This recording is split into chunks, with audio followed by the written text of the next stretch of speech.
Assalamualaikum warahmatullahi wabarakatuh. Kembali lagi dengan Budia. Oke, hari ini kita masih lanjutin subtema 3 pembelajaran 4.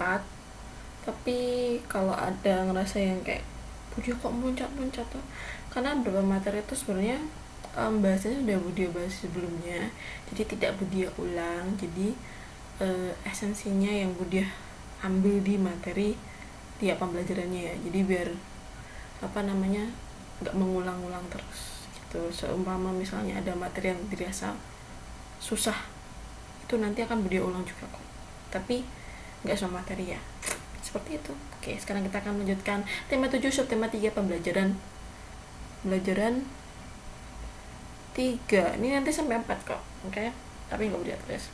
Oke, alangkah baiknya sebelum kita mulai pembelajaran hari ini, kita berdoa seperti biasa dulu ya. Berdoa di tempat dimulai, berdoa selesai. Next, kemarin kita udah bahas beberapa social media yang pasti kalian punya, kemudian sejarah handphone dari yang sejarah telekomunikasi yang tulis maupun yang non tulis itu seperti apa, yang HP yang kayak gimana. Kemarin kita udah bahas itu, dan kemarin juga Budi udah ngasih soal sama kalian tentang keliling. Besok kita akan bahas tentang keliling. Nah, kemarin kan kita pakai buku berpetak, maksudnya gambarnya di buku berpetak, sedangkan besok tidak. Tapi sekarang hari ini kita masih fokus ke teknologi komunikasi. Oke, next. Nah, sejarah penggunaan telepon. Silakan kalian buka buku paket tema 7 halaman 134. Oke. Bentar, nih spidolnya mana? Kok spidolnya tidak ada? Bentar. Nah, oke. Telepon digunakan untuk menyampaikan pesan suara. Manusia sudah mengenal surat dan telegraf sebelum ditemukannya telepon. Namun, surat memerlukan waktu berhari-hari dalam menyampaikan pesan. Kemarin kan jasa pengiriman surat kan Pos Indonesia. Yang namanya surat itu pasti dikirim tidak secepat yang kalian bayangkan. 1 hari itu tidak sama sekali. Bahkan semakin jauh nanti jarak yang tujuan alamatnya itu, nanti juga semakin lama pesan atau amplopnya diterima. Oke. Selain itu, komunikasi dilakukan secara tertulis. Telepon muncul pertama kali pada tahun 1800. Sekarang udah 2021, berarti 200 tahun yang lalu itu ada yang namanya telepon.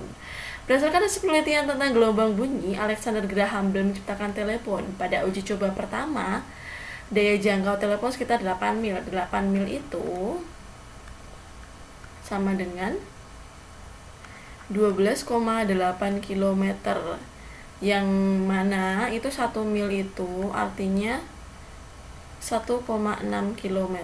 Kalau di luar negeri itu mereka tidak menggunakan kilometer tapi menggunakan mil ya. Jadi telepon 200 tahun yang lalu itu jangkauannya hanya bisa digunakan dengan jarak 12,8 km. Itu setara dari Brosot ke Bantul jaraknya ya. Selanjutnya ada satelit telepon. Oleh karena itu daya jangkau telepon semakin luas, komunikasi dapat dilakukan antar negara. Sekarang jaringan telepon bergerak melalui satelit. Kita dapat berkomunikasi di mana saja dengan menggunakan telepon genggam atau ponsel. Nah, itu zaman sekarang kalau udah yang mengalami kemudahan berkomunikasi dengan menggunakan namanya handphone, smartphone, karena kita menggunakan apa? Satelit. Jadi jangkauan telepon kita, jangkauan komunikasi kita itu lebih luas. Oke, Alexander Graham Bell, kayak apa sih Bu orangnya? This is it. Jadi beliau adalah penemu telepon 200 tahun yang lalu. Next. Nah, sejarah bentuk telepon. Jadi ini yang pertama ya. Bukan yang mana nih? Oke. Jadi yang pertama, ini adalah bentuk telepon pertama kali alias 200 tahun yang lalu itu seperti ini. Bentuknya pertama besar, tidak efisien. Ya namanya zaman dulu, semua usaha dilakukan agar apa? Bisa berkomunikasi dari jarak jauh. Amazing. Yang kedua seperti ini. Nah, ini biasanya kalau kalian pernah nonton film-film yang zaman dulu, nuansanya pasti ada. Nah, telepon ini.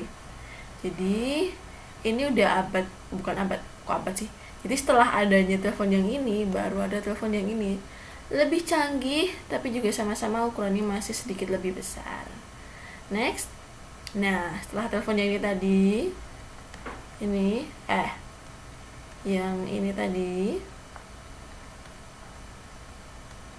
ini kemudian beralih ke telepon yang seperti ini. Ini urutannya nih ya. Nah, ini 3, ini 4. Oke. Zaman dulu ini menggunakan telepon yang bentuknya diputar kayak gini. Jadi misalnya ini angka 0. Jadi diputar sampai sini, seret. Pakai kuning aja. Nah, ini angka 0 kan, ini 0, 9, 8, 7, 6, 5, 4, 3, 2, 1. Jadi misalnya nomornya 081, 0, putar sampai sini. 8, putar sampai sini. 1, putar sampai sini. 3, sampai sini lagi diputarnya. Pokoknya juga dia sampai sini mentok. Nah, yang ini. Nah, itu telepon yang ketiga. Kemudian telepon yang keempat atau perubahan telepon yang keempat itu yang seperti ini. Ini biasanya tempelnya di tembok, ada di kantor atau di rumah-rumahku juga ada. Nah, ini teleponnya udah beda. Nah, ini tombolnya udah sedikit kayak telepon zaman sekarang. Telepon handphone yang masih hitam putih, hijau. Nah, kemudian ini adalah yang paling kiri ya, gambar paling kiri. Ini generasi ke tadi berapa tadi? Ini 4, berarti ini 5. Ini generasi telepon kelima, nak. Kelima. Bentuknya gedenya sebesar sepatu. Tapi ini udah canggih banget. Sangat-sangat canggih. Dan ini dulu harganya mahal. Hanya orang-orang tertentu yang bisa beli ini. Even sekalipun ini bentuknya segede sepatu, cuman orang kaya yang bisa beli. Sultan doang yang bisa beli, asik. Oke, next. Selanjutnya ini disebutnya dengan telepon genggam. Telepon genggam. Oke. Telepon genggam tuh udah nggak pakai kabel-kabel seperti yang di sini. Nah, ini kan masih menggunakan kabel. Ini juga masih kabel. Sedangkan yang telepon yang ini, yang even ini segede sepatu, tapi ini udah nggak pakai kabel. Dan itu sudah kemajuan yang sangat pesat. Nah, kemudian handphone itu diciptakan yang ini dulu. Ingat, yang warna layarnya hijau. Baru beranjak ke yang namanya smartphone. Oke. Dulu sejarahnya segede gini. Budi nggak bisa bayangin itu kayak apa. Nggak bisa disakuin, dimasukin tas juga gede banget. Next. Oke. Karena zaman dulu itu penggunaan telepon yang ini, telepon kabel yang ini kan udah kecil, terus handphone ini juga, handphone kecil ini dulu itu juga hanya orang-orang tertentu yang bisa beli. Makanya sebelum mereka punya kedua ini, dulu ada yang namanya ini. Ini apa kira-kira? Budia kasih petunjuk, ini ada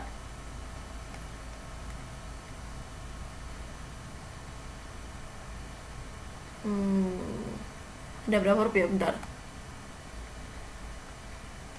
Oke, nah ini ada 1, 2, 3, 4, 5, 6. Ada 6 huruf, kira-kira apa? Dulu bangunan ini, bukan bangunan, kayak ya warung deh, ini namanya warung sebenarnya. Warung ini ada di sebelah barat SD Brosot atau sebelah timur Olive. Tapi yang sebelah timurnya penitipan sepeda ya. Nah, ini namanya boleh jelaskan, wartel. Apa itu wartel? Wartel adalah, bentar, udah bos. Wartel adalah warung telepon. Jadi dulu di sebelah barat SD itu, dalam ruangannya tuh berbilik-bilik kayak gini. Ada bilik 1, bilik 2, bilik 3, bilik 4. Dalamnya ada apa? Ini ada telepon. Nah, ini telepon. Kemudian nih yang kotak putih ini adalah timer. Jadi karena dulu yang namanya orang tuh belum punya, semua orang belum punya yang namanya ini, handphone, telepon genggam kecilnya juga belum punya. Misalnya mereka punya nomor telepon bla bla bla bla bla bla, tapi mereka nggak bisa menghubungi balik karena nggak punya HP ataupun ini. Nah makanya dulu ada yang namanya wartel, biar apa, bisa menghubungi nomor yang dituju. Nah kita masuk nih ke wartelnya, terus masuk ke biliknya, telepon tuh, tadi tuh terus ngobrol bla bla bla. Nah di sini ada menitannya nih. Nanti kalau misal 5 menit ditutup teleponnya, kita keluar, misalnya bayar berapa, 10.000 misalnya. Zaman dulu komunikasi itu sangat sangat teramat mahal, apalagi kalau luar kota, luar pulau. Nanti kita pakai wartelnya itu juga makin besar sekali. Oke, sedikit informasi ya. Next, silakan kalian buka halaman 147. Sudah. Oke. Di situ ada teks. Siti akan mencari informasi di internet. Dayu akan mencari informasi dari buku-buku dan majalah. Lani akan menelepon pamannya yang bekerja di perusahaan telekomunikasi. Udin bantu meringkas hasil informasi. Edo menuliskannya pada sebuah buku. Beni bertugas membuat gambar dan hiasan pada ringkasan informasi yang telah dibuat. Dayu dan teman-teman memiliki keterampilan yang beragam dan berbeda-beda. Dapatkah kerjasama terlaksana jika kita memiliki kemampuan yang beragam? Kalau kalian lihat dari ini, setiap anak tuh punya kegiatan, punya hal yang mereka bisa, agar apa? Tugas itu selesai. Jadi setiap anak bisanya apa, dia kerjain apa, anaknya satunya ngerjain apa, sesuai dengan kemampuannya, kebisaannya. Jadi yang namanya dalam satu kelompok tidak ada yang diam. Pasti setiap anak itu punya kemampuan, punya kebisaan. Dapatkah kerjasama terlaksana jika kita memiliki kemampuan yang beragam? Bisa. Sangat bisa. Next. Buku halaman 149. Kemampuan dan keterampilan setiap orang itu berbeda-beda, namun perbedaan tidak menghalangi kita untuk bekerja sama. Dengan adanya perbedaan, kita tetap dapat saling membantu. Selain itu, kita dapat saling melengkapi hal tersebut. Nah, saling melengkapi itu yang disebut dengan kolaborasi. Saling melengkapi, membantu. Menurut Kamus KBBI, Kamus Kata Bahasa Indonesia, kolaborasi artinya perbuatan bekerja sama. Berarti harus sama kayak gotong royong ya. Oke. Kerjasama merupakan pengamalan Pancasila pengamalan sila keempat Pancasila yang berbunyi, kerakyatan yang dipimpin oleh hikmat kebijaksanaan dalam permusyawaratan perwakilan. Jadi ini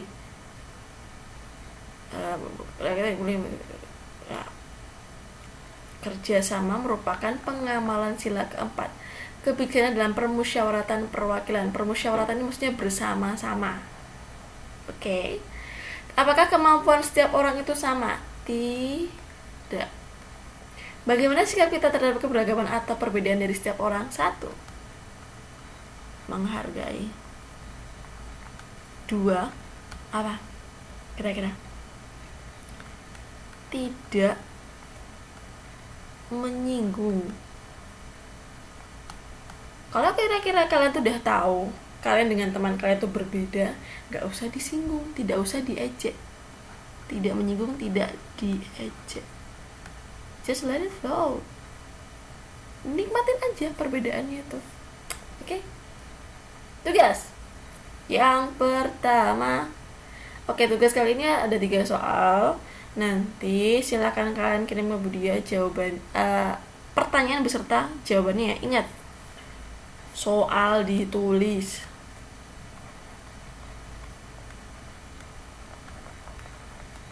Oke. Ini pertanyaannya sifatnya adalah pendapat. Jadi Budi harap kalian menjawab pertanyaan ini dengan pendapat kalian sendiri, bukan berdasarkan Google. Oke. Pertanyaan pertama. Oh, nggak bisa. Mengapa kita perlu memahami perbedaan? Menurut pendapat kalian ya, menurut pendapat kalian. Kedua, sebutkan 2 hal yang baik yang terjadi jika kita memahami perbedaan. Jadi kalau kita tahu nih teman kita tuh udah beda sama kita, tapi nah yang akan terjadi itu apa? Kalau kita paham, oh aku sama gini beda nih, apa yang akan terjadi? Sebutkan 2 hal yang terjadi jika kita tidak memahami perbedaan. Nah kalau misalnya kita nih udah tahu dia tuh berbeda, kita udah berbeda sama teman kita, tapi itu kita nggak mau menerima perbedaan itu, apa yang akan terjadi? Jangan lupa japri ke Budia, soal ditulis, Budia tunggu. Oke. Jangan lupa presensi di kolom komentar. See you on next video. Assalamualaikum warahmatullahi wabarakatuh. Dadah.